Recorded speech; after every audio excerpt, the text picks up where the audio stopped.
Okay, so let's go into object mode, click on the box, and delete it. And let's make a new box.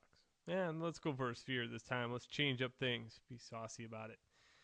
Okay, so another thing that needs to accomplish is the fact that in my inputs, and this is in my channel box, so if I go to my channel box, click on my sphere in object mode, it must be in object mode in order for it to work.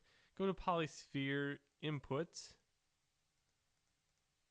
Sometimes it could be a little bit quirky. I have this axes and height. I can middle mouse button, click and drag these down, and I get a lot less geometry. Okay? Now keep in mind, all poly primitives are like this. Let's take, for example, this. Okay? If you just go to polycube and take the subdivision axis down to, oops, not that one, subdivision axis down to 4, you get a pyramid. Okay?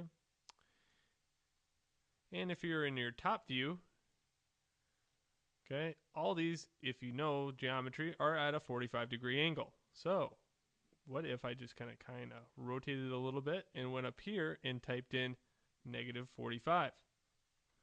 Voila! Perfect little pyramid, and it's aligned well.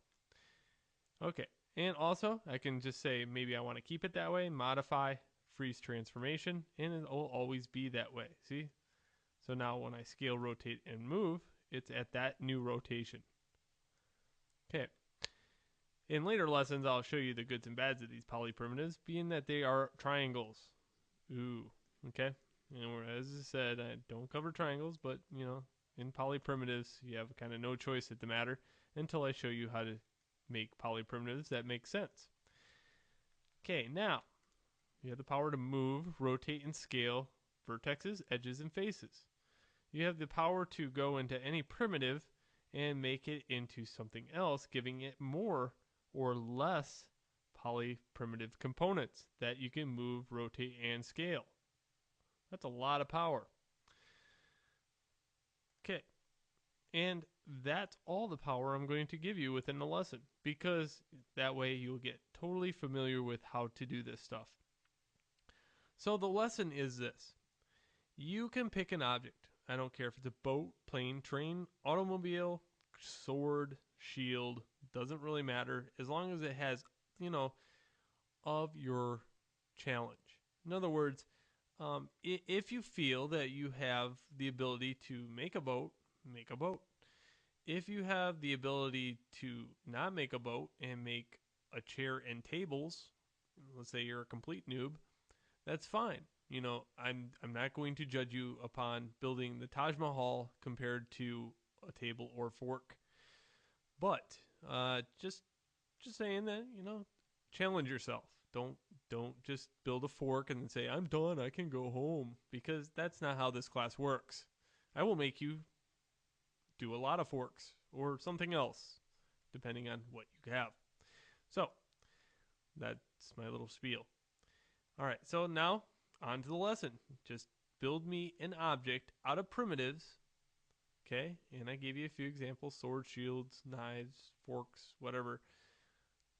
But make it, when I go into 6 on the keyboard, make sure, it looks like that item.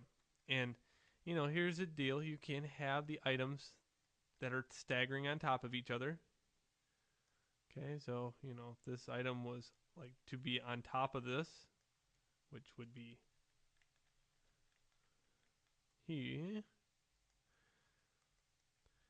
And I wanted to give it the look that this was kind of like an item with that shape coming out of it, and it was sticking out like that. In this lesson, that's totally legit in this lesson. Now, if I wanted to keep these two items together, don't forget you can polygon, mesh, combine. They are now one item. Modify center pivot, and it becomes an item with a good center. All right, so on with the building. You have the entire hour, and I'll be walking around enjoying myself watching you try to manipulate geometry. And if you're outside the classroom, good luck with that. All right, so have a good one, and until next lesson.